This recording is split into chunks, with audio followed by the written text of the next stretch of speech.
자, 제가 캐나다에 온 지도 벌써 25년 뭐 이렇게 되는데요.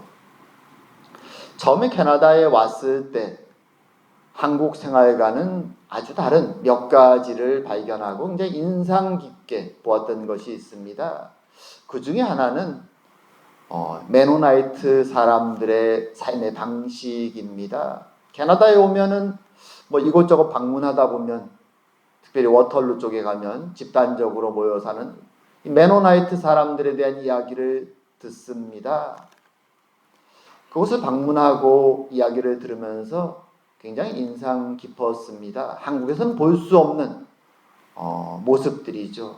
그들은 신앙을 위해서 어떤 면에서는 세상과 구별되어 자기들만의 공동체를 만들고 그 안에서 때로는 극단적으로 전기도 안 사용하고 그리고 마차를 타고, 물론 오늘날은 그런 모습 많이 줄어들긴 했습니다. 하지만 여전히 공동체를 이루며 살아갑니다. 사실 세계적으로 보면 그 메노나이트들과 비슷한 공동체들이 여기저기 꽤 많이 있습니다. 특별히 지금은 유럽보다는, 원래 시작은 유럽에서 했지만 북미 지역에 보통 농장 형태로 많이 이루어져 있습니다. 그 어떤 무브먼트죠. 그런 운동, 그런 공동체를 이루는 사람들이 왜 어떤 목적으로 그렇게 세상과 구별되어서 자기들끼리만 신앙을 지키고 살아가게 되었는가? 그 근원을 살펴보면 크게 두 가지 원인이 일반적으로 있습니다. 하나는 이제 하나님의 때가 종말이 이르렀다는 어떤 아주 절박한 상황 속에서 처음 그 모임을 시작합니다. 그리고 또 한 가지는 우리가 방금 읽은 이 본문, 초대교회의 모습을 꿈꾸며 우리도 공동체를 이루어서 초대교회 성도들처럼 한번 살아보자 라는 생각으로 그 공동체들이 대부분 출발을 했습니다. 근데 흥미로운 것은 오늘 본문을 잘 보게 되면 알지만 초대교회의 모습은 그런 공동체들, 외딴 곳에서 농장을 꾸미고 자신들만의 삶을 살아가는 그렇게 고립된 공동체들이 꿈꾸는 모습과는 좀 차이가 있다라는 것이죠. 그래서 오늘은 이 초대교회 교인들의 모습, 교회의 모습을 한번 살펴보면서 그 가운데 사람들이 오해하는 부분은 무엇이고, 그리고 우리가 지금도 여전히 받아야 될 초대교회의 가치라고 말할 때 본받아야 될 믿음의 교훈이 되는 모습은 무엇인가 한번 생각해보고 하나님 주신 메시지를 나눌까 합니다. 자, 초대교회. 오늘 본문 한번 여러분이 읽어보시면 어떤 느낌이 드십니까? 사랑이 넘치고 은혜가 넘치고 성령의 은혜 속에 모두가 행복한 그런 모습이죠. 근데 오늘 본문의 내용은 우리가 항상 많은 무브먼트, 교회 운동이 일어날 때 초대교회처럼 되고 싶다라고 말할 때 오해하는 것이 몇 가지가 생기는데, 그 가장 큰 이유는 이 초대교회의 배경을 오늘날 우리가 사는 세상과 잘못 이해하고 있기 때문이죠. 이 차이가 굉장히 큰데 이 배경을 이해하지 못하기 때문에 간혹 초대교회처럼 돌아가고 싶다라는 그 무브먼트가, 운동이 잘못된 방향으로 나갈 때가 많습니다. 어떤 배경을 지니고 있을까요? 한 4가지 정도 배경을 우리가 살펴보면 이 본문을 볼 때 도움이 될 텐데, 첫 번째로는 초대교회는 건물이 없는 교회였습니다. 왜냐? 자신들은 유대인이기 때문에 이 사람들은 유대교와 분리된 크리스찬이라고 생각하지 않았습니다. 오늘 본문을 기록하는 이 상황 속에서 그들은 유대인입니다. 당연히 예배는 어디 가서 드려야 됩니까? 성전에 가서 드려야죠. 성전에 가면 헤롯 대왕 시대에 지은 이 헤롯 성전에 가게 되면 그림에 보면 나오지만 가장 가운데 제사를 지내는 성전이 있습니다. 그리고 성전 주변으로 담벼락처럼 사각형으로 꾸며져 있는데 이 각각 담벼락은 그냥 담이 아니라 사실은 기둥 아래 지붕이 있고 덮개가 있는, 말하자면 이런 공간이죠. 통로처럼 돼 있어서 많은 사람들이, 많은 열심히 있는 유대인들이 그 통로에 모여서 말씀을 의논하고 나누고 어떤 사람은 강론하기도 하는, 그래서 성전 가운데에서는 하루에 3번 제사가 지내지고 기도의 시간을 지내지만 그 주변 사각형으로 되어 있는 담벼락 근처에는 기둥과 천정이 있는 행랑 같은 복도가 있어서 그곳에서 많은 유대인들이 말씀을 나누고 공부하고 토론하는 그런 풍경이 벌어졌던 것이죠. 당연히 초대교회 크리스찬들도 이곳에 가서 예배를 드리고 말씀을 나누고 하나님을 찬양하고, 그리고 성전에서 흩어졌을 때는 소그룹으로 각 가정에 모여서 이제 모임들을 해갔습니다. 그래서 초대교회를 생각할 때 우리는 오늘날처럼 무슨 큰 교회에서 우리가 크리스찬으로서 막 예배하는 이런 분위기가 아니라 유대인 무리 중에 한 그룹으로서 하나님의 구약의 말씀을 온전히 받은 자들로서 확신 속에, 성령의 은혜 속에 성전에 가서 예배하고 그 주변 유대인들에게도 자연스럽게 복음을 계속 전하고 자신들의 모임을 이어가는 한 그룹의 모습을 생각하는 것이 맞을 것입니다. 자, 두 번째로 이 배경에서 우리가 생각할 것은 무엇인가 하면 지금 오늘 본문에 기록된 이 긍정적인 모습, 사실 3장, 4장에 가면 아주 디테일하게 한 장면씩이 이제 소개됩니다. 이 기간이 있다는 것이죠. 이 긍정적인 초대교회의 모습이 펼쳐지는 기간이 있다는 것입니다. 외부적으로 내부적으로 큰 방해가 일어나기 전까지 어떤 면에서는 글쎄요, 짧게는 한 2, 3년, 글쎄 길게는 좀 더 길 수 있겠지만 그렇게 길지 않은 시간 동안 이 은혜스러운 일들이 벌어졌다는 거죠. 외부적으로 어떤 일이 벌어집니까? 성경에도 기록되죠. 스데반과 사도 야고보가 죽습니다. 베드로도 붙잡혀가죠. 유대인 지도자들의 박해가, 그리고 로마의 박해가 시작됩니다. 그래서 얼마 못 가 예루살렘 교회에 모였던 이 은혜의 사람들은 다 유럽 전역으로 흩어집니다. 그리고 교회 안에서도 문제가 생깁니다.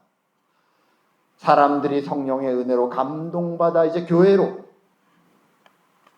들어오는데, 말하자면 그리스도를 따르는 그룹으로, 유대인 안에 한 그룹으로 성장해 가는데 그 가운데는 많은 사람들은, 은혜 받고 들어오는 무리 중에 유대파 무리가 있습니다. 바리새인이나 그런 열심히 율법을 공부했던 사람들의 무리 중에서도 회심자가 발생하는 것이죠. 하지만 그들은 그리스도를 메시아로 믿으면서도 여전히 율법에 대한 강조를 놓지 않습니다. 그러다 보니까 자연히 이스라엘 땅, 히브리 중심의, 아람어를 주로 쓰는 그런 율법 중심의 유대파 사람들과, 그리고 로마 전역에 흩어져 살았던 헬라어를 주로 모국어로 하는 헬라파 사람들 사이에 갈등이 생깁니다. 나중에 집사를 세울 때 보면 그런 문제를 우리가 볼 수 있습니다. 이 갈등이 심하죠. 나중에 바울이 예루살렘 교회로 방문할 때에 사도들이 그것을 굉장히 조심시킵니다. 그 유대파 사람들이 지금 너를 벼르고 있다, 조심하라고 주의 줄 정도로 이 안에 의도하지 않지만 자신들의 성향에 따라 파벌이 나누어지고 갈등이 생기는 일들이 생기는 것이죠. 갈등이 생기면 교회의 은혜는, 그 열정은, 기쁨과 감사는 점점 없어져 가게 되는 것입니다. 그리고 세 번째로 이 배경에 우리가 생각할 것은, 이때는 교회가 생기고 첫 번째로 특별한 부흥의 시기였다는 것입니다.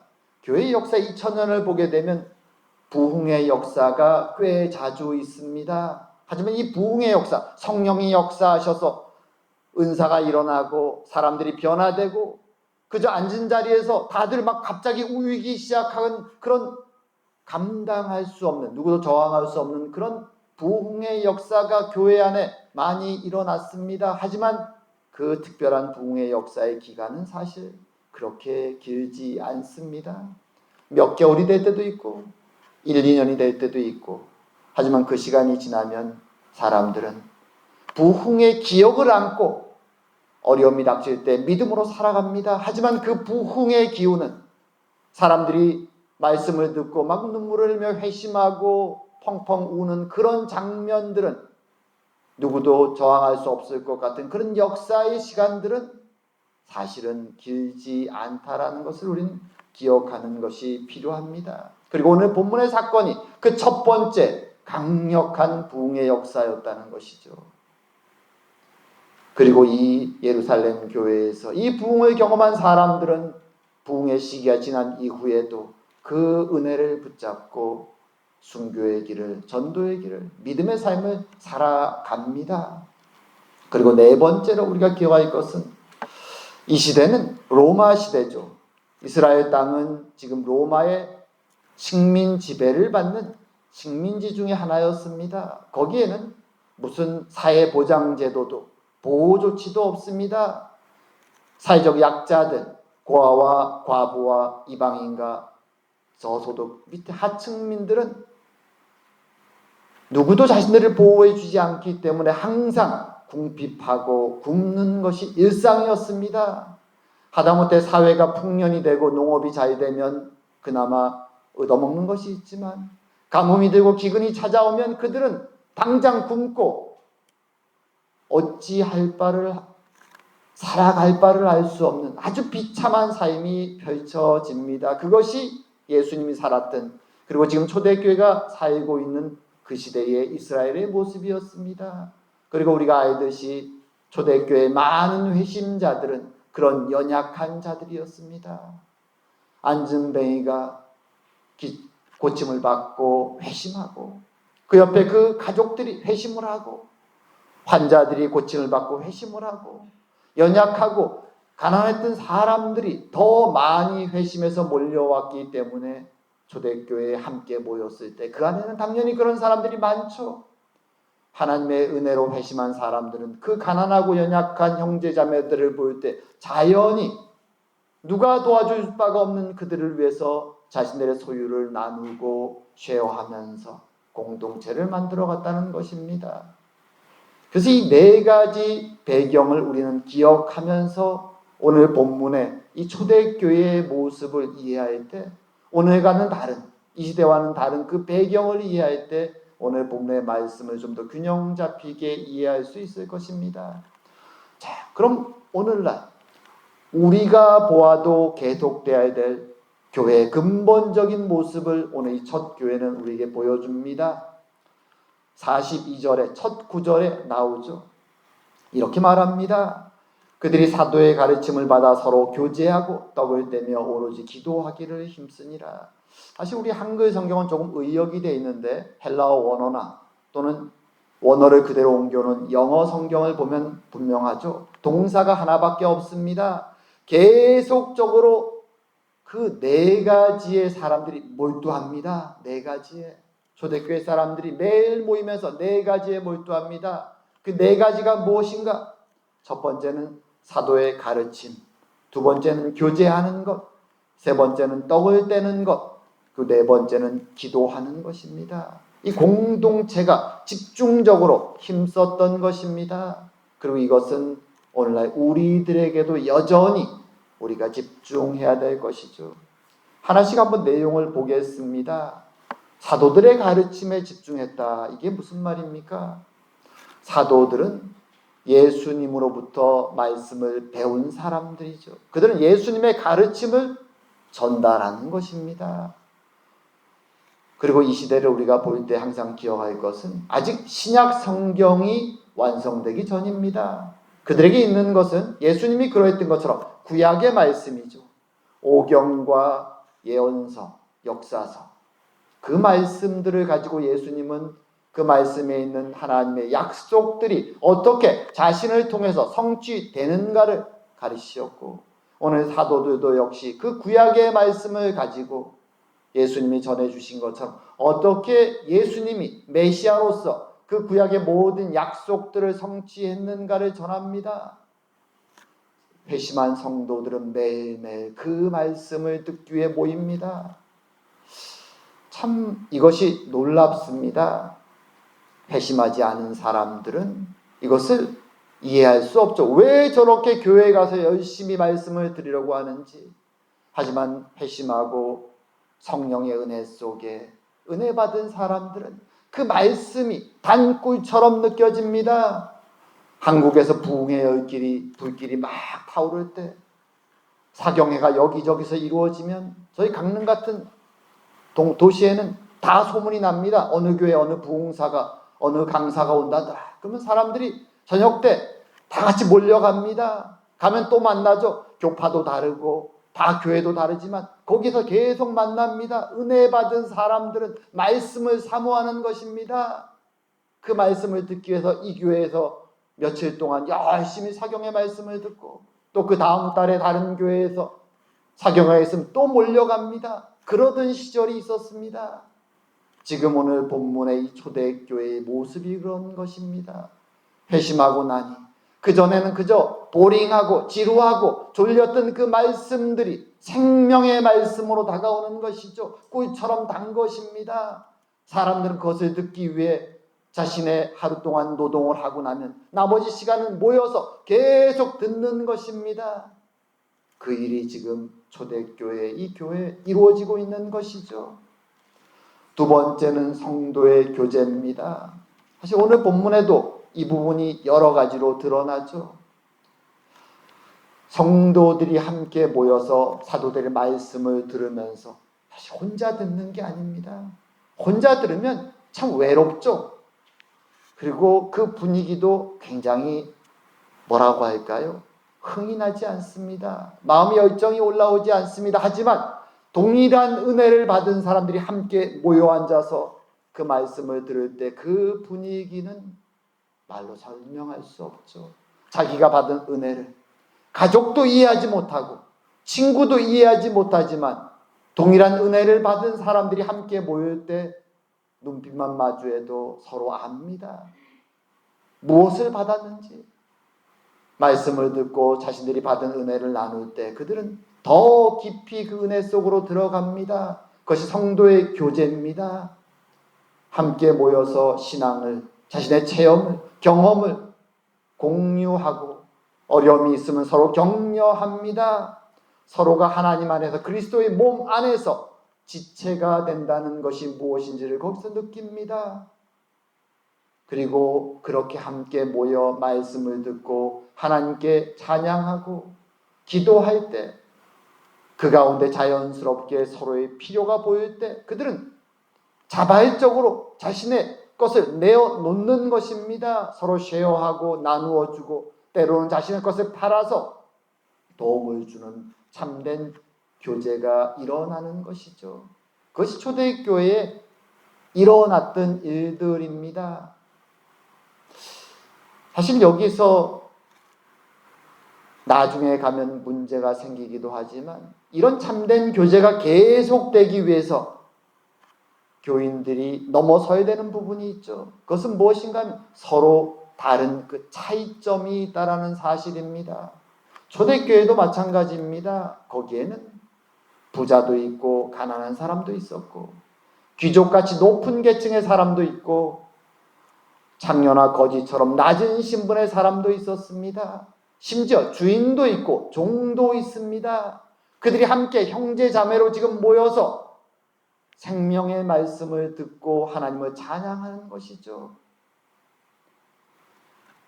초대교회 처음 시작할 때는 그 모든 차이가 넘어설 수 있었습니다. 왜 그럴까요? 우리 모두가 하나님의 은혜로 그리스도의 십자가의 은혜로 구원받은 자들이며 지금 내가 소유한 것, 나의 능력과 나의 소유의 모든 것이 하나님이 주신 달란트요 은혜임을 알기에 그 깨달음이 막 올라올 때 은혜가 벅차일 때 이 차이는 넘어갈 수 있습니다. 하지만 조금 시간이 흐르면서 사람들은 자신 속에 있는 이기심과 허영과 외식함과 그 구별하려는 욕망들이 올라옵니다. 그 문제가 초대교회에도 발생하죠. 은혜가 충만할 때는 그것이 넘어가지만 은혜가 조금 내려가고 자신의 생각으로 자신의 욕망으로 서로를 바라보기 시작하면 차이가 보이기 시작합니다. 그리고 구별하죠. 내가 저 사람보다는 나은데, 내가 저 사람보다는 더 높은데, 내가 저 사람보다는 더 고귀한데, 서로 구별하고 차별하고 외식하는 일들이 벌어지는 것이죠. 남들의 눈앞에 더 높은 사람으로, 더 훌륭한 사람으로 보이고자 합니다.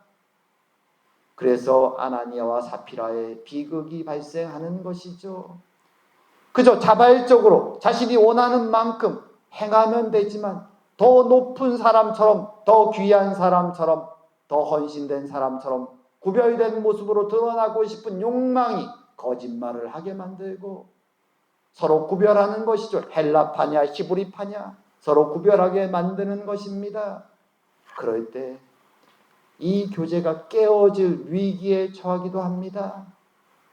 하지만 우리는 이 장면을 보면서 생각해야 되는 것이죠. 하나님의 은혜가 각 사람에게 다른 방식으로 차이나게 주어진다고 하여서 그것이 나의 자랑이 아니라는 것을 말입니다. 우리가 기억할 것은 하나님이 지금 나에게 주신 것이 무엇인가? 우리는 그것을 가지고 최선을 사는 것이죠. 그리고 나에게 주신 것이 넘친다고 느낌이 들면 없는 자에게 흘려보내는 것, 쉐어하고 나누는 것, 그것이 자연스러운 것입니다. 그것을 왜 하나님이 주신 것이죠. 그런 마음이 마음속에 흘러넘칠 때 우리는 자발적으로 그런 나눔을, 사랑을 하게 되는 것입니다. 그것이 교제죠. 성도의 교제입니다. 하지만 항상 쉽지는 않습니다. 초대교회도 우리에게 그것을 보여주죠. 성도의 교제가 무엇인가 우리는 기억할 필요가 있습니다. 세 번째로 이들이 전념했던 일은 떡을 떼는 일입니다. 쉽게 생각하면 성찬 같은 것이죠. 떡을 떼어서, 쉽게 말하면 빵을 떼어서 서로 나누는 일입니다.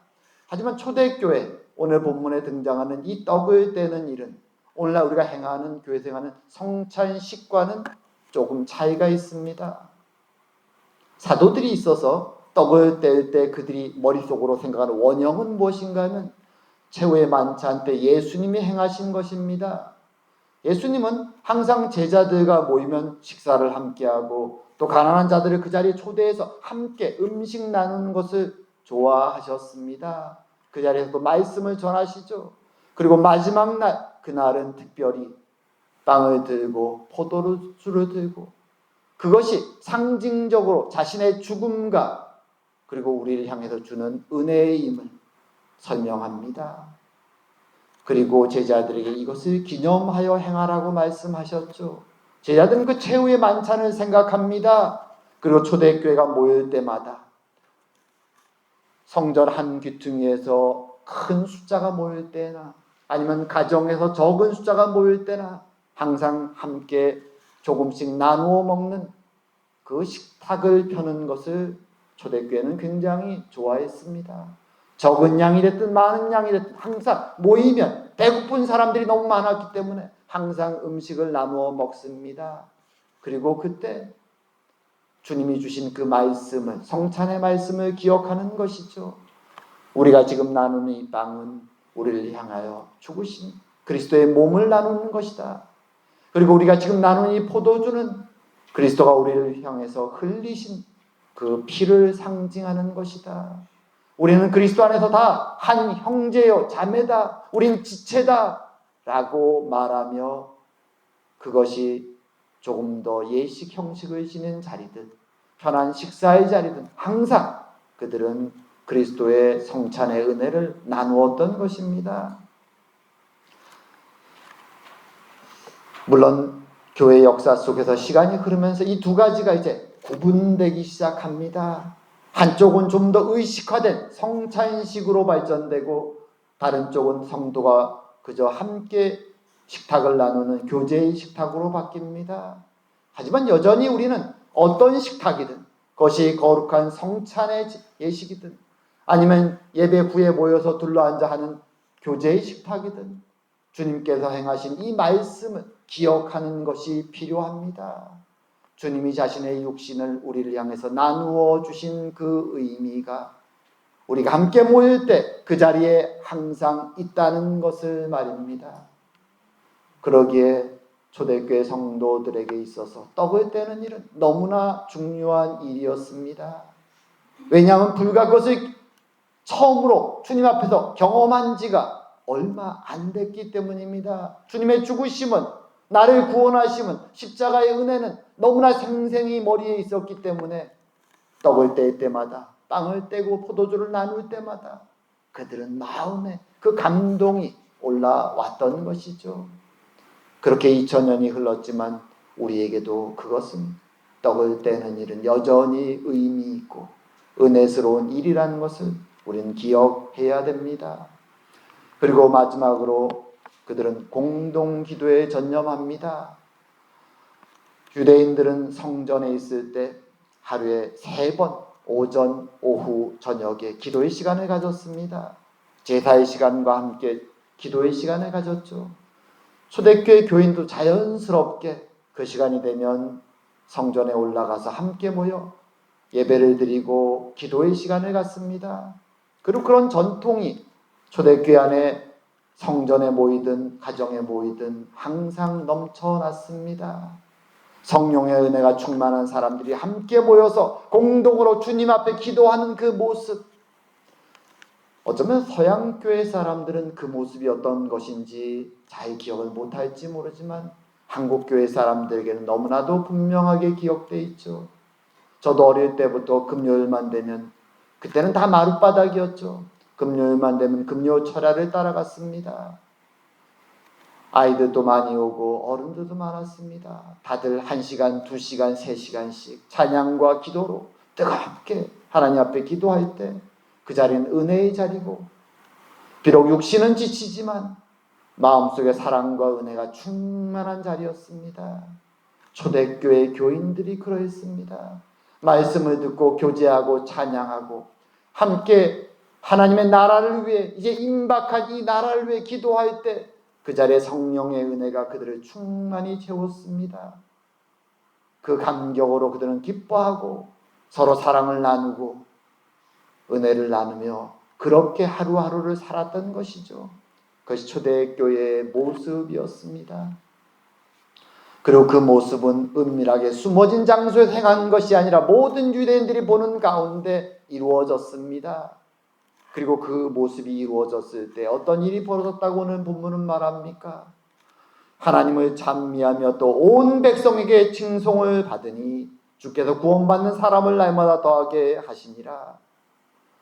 그들의 그 모습이 자신의 삶의 현장에서도 열심히 살지만 시간이 날 때마다 함께 모여 말씀을 전하고 예배하고 기도하는 그 모습, 서로 사랑을 나누고 격려하고 함께 그 길을 걷는 그 모습이 주변의 모든 유대인들에게도 칭송들을 만한 아름다운 모습으로 드러났고, 그것을 통하여 많은 이들이 주님께로 참된 메시아가 누구신가를 고백하고 주님께로 나아왔던 것입니다.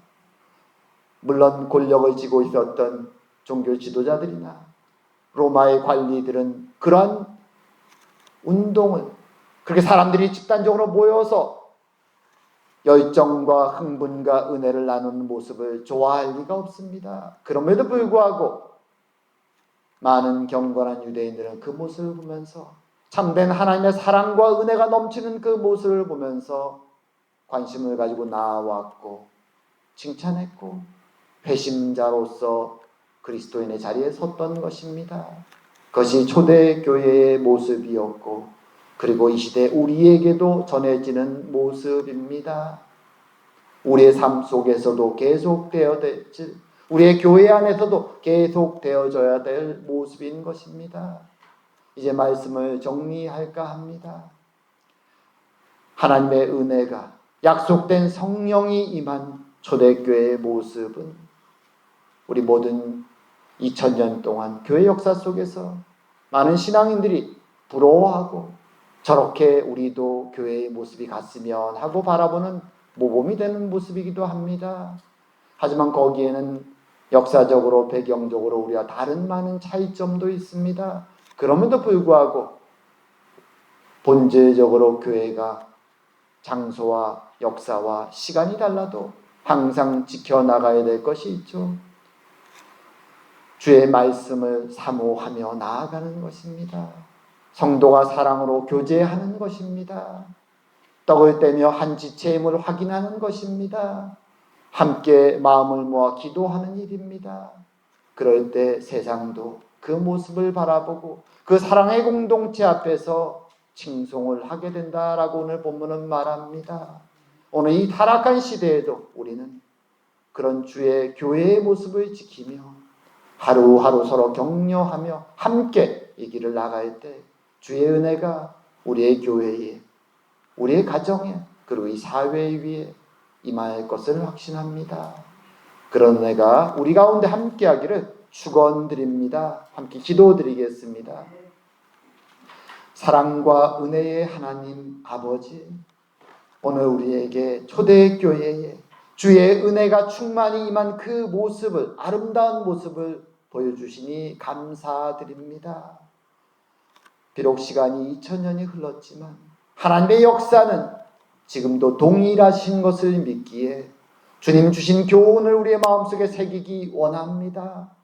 말씀에 대한 사모함이 우리 가운데 넘치게 하여 주시고 사랑의 교제가 넘치게 하여 주시며 떡을 떼며 지체의 힘을 확인하게 하여 주시옵고 함께 기도하며 주의 은혜를 함께 경험하는 우리 모두가 되게 하여 주시옵소서.